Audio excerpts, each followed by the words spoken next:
बिस्मिल्लाहिर्रहमानिर्रहीम अस्सलाम वालेकुम। Welcome to another lecture of 1 point exercise. Question number 2 है। इसके अंदर भी वेन डायग्राम के ज़रिए हमने क्वेश्चंस को सॉल्व करने हैं। ये जो कानून होते हैं associative law, commutative law, distributive law वगैरह वगैरह, उनके बारे में है। इससे पहले जो क्वेश्चन नंबर 1 था उसके अंदर हम कम्यूटेटिव लॉ वेन डायग्राम के ज़रिए प्रूफ कर चुके हैं कि लेफ्ट और राइट साइड इक्वल होती है। अब इस क्वेश्चन में कहा गया है एसोसिएटिव लॉ के बारे में। रीडिंग करते हैं। लिखा हुआ है for the given sets verify the following laws through Venn diagram. पहला जो लॉ है associative law of union of sets. तो मैं पहले तो यहाँ पे आपको बता दूं कि जो एसोसिएटिव लॉ होता है ये होता कौन सा है। एसोसिएटिव जहां भी वर्ड आएगा इसका मतलब अपने जहन में बिठा लीजिए। इसके दो मतलब है। एक तो इसका मतलब ये है कि बराबर के एक साइड पे 3 सेट्स होंगे, दूसरी साइड पे भी 3 सेट होंगे। एक तो एसोसिएटिव का ये मतलब है। दूसरा एसोसिएटिव का मतलब होता है change of brackets, CHANGE, change of brackets. जहां भी एसोसिएटिव का वर्ड आएगा ये आपके जेहन में आ जाना चाहिए। एक तो रकमें 3 3 होंगी और दूसरा चेंज ऑफ ब्रैकेट्स। यानी कि अगर मैं सेट यूज करूं A, B और C, ये 3 सेट हैं। दूसरी साइड पे भी यही 3 सेट हैं, A, B और फिर C। अब कह रहा है with respect to union, intersection भी होता है यूनियन भी होता है, तो इनके दरमियान में यूनियन आना चाहिए ऐसे। तो ये बात सच होगी कि 3 3 जो है दोनों साइड पे सेट्स हैं। अलजबरा के अंदर भी इसी तरह से अगर 3 रकमों के बारे में बात कर दे या जो रियल नंबर्स हैं उनके अंदर भी अगर 3 3 रकमें आ जाएं तो वो भी एसोसिएटिव लॉ होती है। लेकिन वहां पे हमने पढ़ा सब डोमेन 1 के अंदर कि associative law with respect to addition होता है या मल्टीप्लिकेशन होता है। लेकिन इस चैप्टर के अंदर क्योंकि हम सेट्स पढ़ रहे हैं तो सेट्स के अंदर भी एसोसिएटिव लॉ होल्ड करता है। तो 3 3 रकमें आ गई हैं यूनियन के हिसाब से। दूसरी बात चेंज ऑफ ब्रैकेट्स। क्या मतलब कि अगर पहले लेफ्ट साइड के ऊपर अगर बी यूनियन सी है, इसके गिर्द ब्रैकेट लगी हुई है, तो दूसरी साइड पे आप ए यूनियन बी के गिर्द ब्रैकेट लगा दें, चेंज कर दें। यहाँ पे बाद वाले दो के साइड पे ब्रैकेट है, यहाँ पहले दो के साइड पे ब्रैकेट है। इसको आप इस साइड पे लिख दें, इसको इस साइड पे लिख दें, इससे कोई भी फर्क नहीं पड़ने वाला। तो इसको कहते हैं associative law of sets with respect to union. अब मैं इसको वेन डायग्राम के जरिए ड्रॉ करता हूँ। पिछला लेक्चर आपने अगर अटेंड किया है तो उसके अंदर मैंने वेन डायग्राम के बारे में बहुत डिटेल के साथ बताया। खास तौर पे जो क्वेश्चन नंबर 1 का पार्ट नंबर 1 था उसके अंदर मैंने न्यूमेरिकल वैल्यूज ली थी। यानी ये सेट ए था, बी था, सी, जितने भी सेट्स थे उनकी हमने वैल्यूज लेके फिर मैंने आपको पहले जो प्रीवियस तरीका था उसके ज़रिए न्यूमेरिकली सॉल्व करके दिखाया, फिर उसी की ही वेन डायग्राम बनाई थी। लेकिन हम डायरेक्ट भी वेन डायग्राम बना सकते हैं। उसके लिए जो यूनिवर्सल सेट होता है जिसको यू कहते हैं, वो एक रेक्टेंगल शेप, ये जो मुस्ततील होती है इसके ज़रिए ज़ाहिर किया जाता है। तो ये आपके सामने आ गया। फिर उसके नीचे हमने ऑपरेशन कौन सा बनाना है, A union B union C, यानी ये वाली जो लेफ्ट साइड है इसको ड्रॉ करना है। तो इसके लिए ए, बी और सी 3 सेट्स होने चाहिए। तो मैं सबसे पहले ए सेट ड्रॉ करता हूँ, ये ए आ गया। फिर मैं उसके बाद बी सेट ड्रॉ करता हूँ, ये बी आ गया। फिर सी सेट ड्रॉ करता हूँ, ये सी, 3 सेट्स आ गए। समझ आ गई। अब उसके बाद नीचे जो ऑपरेशन दिया गया है उसको हमने कलर कर देना। अब इसमें देखें मैंने यहाँ पे कोई गिनती नहीं ली, 1 2 3 कोई भी सेट की वैल्यू नहीं ली। आप इस तरीके से डायरेक्ट भी इसको परफॉर्म कर सकते हैं। पहले हम ब्रैकेट को सॉल्व किया करते हैं। ब्रैकेट में कह रहा है बी यूनियन सी, तो इसका मतलब क्या है कि बी और सी को इकट्ठा कर दें। यूनियन का मतलब होता है इकट्ठा करना। तो बी और सी दोनों को इकट्ठा कर दें। ये बी है, ये सारा, ये बी।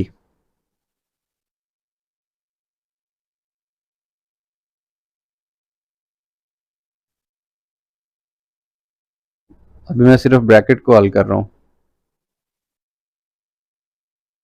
कहता है बी और सी को इकट्ठा करना है, तो फिर ये सारा जो साथ इसके आ रहा है ये सी है, ये सारा लें जी। सिर्फ जो ब्रैकेट वाला ऑपरेशन था उसको परफॉर्म कर दिया। अब फाइनल है कि इसका जो जवाब आ चुका है, ये मैंने नीचे कलर भी वही लगा दिया जिसके ज़रिए हमने इसको फिल किया। अब कह रहा है ये जो कलर आपने लगा दिया ये वाला, इसका यूनियन ले लें ए के साथ, ए के साथ यानी ए को और इस कलर वाली को इकट्ठा कर दें, इन दो को। तो मैं क्या करता हूँ, पहले ए को इकट्ठा करता हूँ, यूनियन का मतलब होता है ना इकट्ठा करना, ये ए है सारा।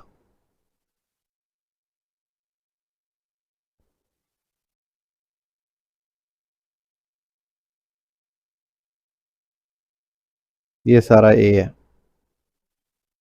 ये देखें ए को इकट्ठा कर दिया। ए के साथ कह रहा है ये जो आपने ग्रीन सा कलर, लाइट ग्रीन कलर था, उस सारे को भी रंग कर दें। तो भैया ये वाला जो पोर्शन है, ये ये वाला जो पोर्शन है ये भी साथ इसके कलर हो जाएगा। अब ये सारा, इसको कहते हैं यूनियन लेना वेन डायग्राम के अंदर, यानी जिन दो सेट्स के दरमियान में यूनियन आ रहा है उनको इकट्ठा कर देना। और यहाँ पे किन दो के दरमियान आ रहा था, एक सेट ए और दूसरा ये जो ग्रीन कलर वाला था बी यूनियन सी एरिया। ये सारा क्योंकि अब ये ब्रैकेट लगी हुई है तो ये एक सेट काउंट होगा। तो ये जो जवाब आपके सामने नजर आ रहा है वो रेडिश कलर है, जितना भी रेड कलर है ये इसका फाइनल जवाब है। इसी तरह से अगर इसकी मैं राइट साइड को ड्रॉ करूं तो राइट साइड क्या है, सबसे पहले आपने एक बनाना है यूनिवर्सल सेट जिसको रेक्टेंगल से जाहिर करना है। फिर उसके नीचे मैं ऑपरेशन लिख दूं कि ऑपरेशन हमने कौन सा करना है, bracket A union B union C, यानी पहले ए यूनियन बी परफॉर्म करना है। ये कोई सेट ए आ गया, ये सेट बी आ गया और ये सेट सी आ गया। जैसा कि इस साइड पे मैंने ये वाला लाइट ग्रीन कलर यूज किया था, बिल्कुल वही यूज कर लेते हैं। ए यूनियन बी यानी ए और बी को इकट्ठा कर दें, ये ए है, ठीक है, सारा ए, ये ए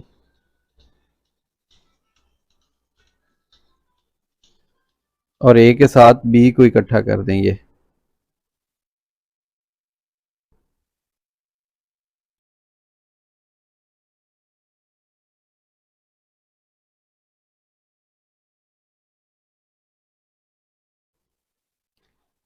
आपने देखा कि ये मैंने इसको कलर कर दिया, किसको, ए यूनियन बी वाला जो एरिया था उन दोनों को, ए को और बी को। इसका जवाब तो आपके सामने है ग्रीन कलर में। अब इसका जवाब जब आ जाता है फिर उसका यूनियन लेना है आपने सी के साथ। अब ये सी रेड करना है, उसके बाद इन दो का जो जवाब आया है उसको रेड करना है। ये पहले तो मैं सी को रेड कर देता हूँ, ये सी फाइनल जवाब जो है ना, ये अब फाइनल जवाब मैं कलर कर रहा हूँ, ये सारा सी मैंने कलर कर दिया, ठीक हो गया। ये सी है, सी के साथ जो पीछे ग्रीन कलर था उसको भी अब इसके साथ मिक्स कर देना है, क्योंकि यूनियन का मतलब होता है इकट्ठा करना। तो ये सारे को इकट्ठा कर दिया, ग्रीन वाले को और साथ में उसके सी को। दोनों शक्लें अगर आप देखें लेफ्ट और राइट साइड पे, तो ये एग्जैक्टली वही चीज जो लेफ्ट साइड पे आपको नजर आई थी रेड कलर में, वही इधर भी आपको रेड कलर में नजर आ रही। फर्क सिर्फ इतना है कि उधर आपने बी और सी को डबल कलर किया, इधर आपने ए और बी को डबल किया, लेकिन जो रेड कलर है ये फाइनल आंसर है।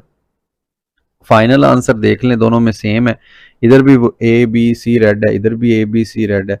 तो पता चला कि लेफ्ट हैंड साइड और राइट हैंड साइड दोनों की शक्ल सेम है। So we can say that associative law with respect to union of sets is proved. बस ये छोटा सा प्रूफ है। उसके बाद नेक्स्ट स्लाइड पे चलते हैं, पार्ट नंबर 2 इसका देखते हैं। पार्ट नंबर 2 में लिखा हुआ है क्वेश्चन नंबर 2 का, पार्ट नंबर 2 इसमें लिखा हुआ है associative law of intersection of sets. देखें वहां पे यूनियन था, यहाँ पे इंटरसेक्शन था। तो पहले हम क्या करते हैं, बना लेते हैं इंटरसेक्शन। ये क्या, ए सेट, बी सेट और फिर सी सेट। जैसा कि पीछे मैं बता रहा था आपको, एसोसिएटिव का मतलब होता है तीन तीन रकमें, ठीक। विद रिस्पेक्ट टू इंटरसेक्शन, तो ये इंटरसेक्शन इनके दरमियान में लगा दिया। With respect to addition and with respect to multiplication, ये होता है रियल नंबर्स के अंदर, जो कि हम पहले सब डोमेन नंबर 1 में पढ़ चुके हैं। बी और सी के राउंड लगा दी और इधर ए और बी के राउंड लगा दी। अब लेफ्ट साइड पे मैं इसको सॉल्व करता हूं, A intersection B intersection C. अब इसके लिए हमें चाहिए एक यूनिवर्सल सेट। ये रेक्टेंगल की शेप में नज़र आ गया। फिर सेट ए चाहिए आपको, तो ये जो आपको ये एलिप्टिकल शेप में नज़र आया है ये ए सेट है, फिर उसके बाद ये बी सेट है, फिर उसके बाद ये सी सेट है। अब हमें कहा गया है कि आप कलर करें, किस चीज़ को कलर करें, बी इंटरसेक्शन सी, पहले ब्रैकेट को सॉल्व करना है ना, बी इंटरसेक्शन सी।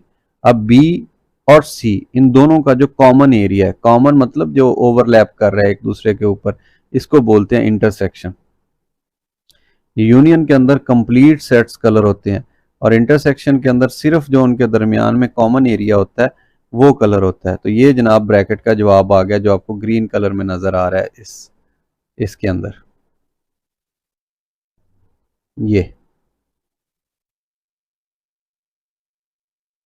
ये बी इंटरसेक्शन सी का जवाब है। अब जो बी इंटरसेक्शन सी का जवाब है उसके साथ आपने अब ए को भी मिक्स कर देना है। तो अब कलर के लिए मैं ए को कलर करूंगा और बी इंटरसेक्शन सी, ये जो ग्रीन है ये देखें, अच्छा एक मिनट, ये जो बी इंटरसेक्शन सी ये वाला एरिया आ गया था, इसका इंटरसेक्शन लेना है ए के साथ, यानी इन दोनों का, इसका और ए का जो कॉमन एरिया है। अब देख लें इधर तो ये था बट इधर कॉमन एरिया है ही नहीं, इन दोनों के दरमियान इस ग्रीन हिस्से में और इस ए वाले हिस्से में कोई भी कॉमन एरिया नहीं है जिसको हम कलर करें। तो अगर जब हम वैल्यूज फाइंड करते थे तो उस खाली सेट जो आता था उसके लिए यहाँ पे कोई भी जगह नहीं है ऐसी जिसको हम कलर कर सकें। So this is empty set, इसका आंसर एम्प्टी सेट है, कोई भी फाइनल कलर नहीं होगा इसमें रेड। अब आ जाते हैं दूसरी साइड पे, ये वाली जो साइड है इसमें है ए इंटरसेक्शन बी और फिर उसके बाद क्या है इंटरसेक्शन सी। यूनिवर्सल सेट आ गया, इसके अंदर एक सेट ए होगा, दूसरा सेट बी होगा और तीसरा सेट सी होगा। ये यूनिवर्सल सेट के अंदर सब कुछ हो रहा है। पहले ब्रैकेट को हल करना है, ए इंटरसेक्शन बी यानी ए और बी का जो कॉमन एरिया है उसको कलर करें।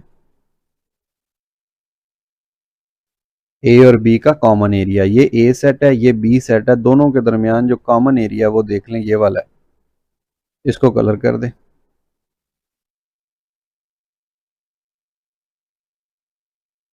लें जी, ये ब्रैकेट के अंदर वाले का सोल्यूशन आ गया। अब इंटरसेक्शन लेना है सी के साथ, तो सी के लिए मैं रेड कलर चूज कर लेता हूँ ये फाइनल आंसर लिखने के लिए।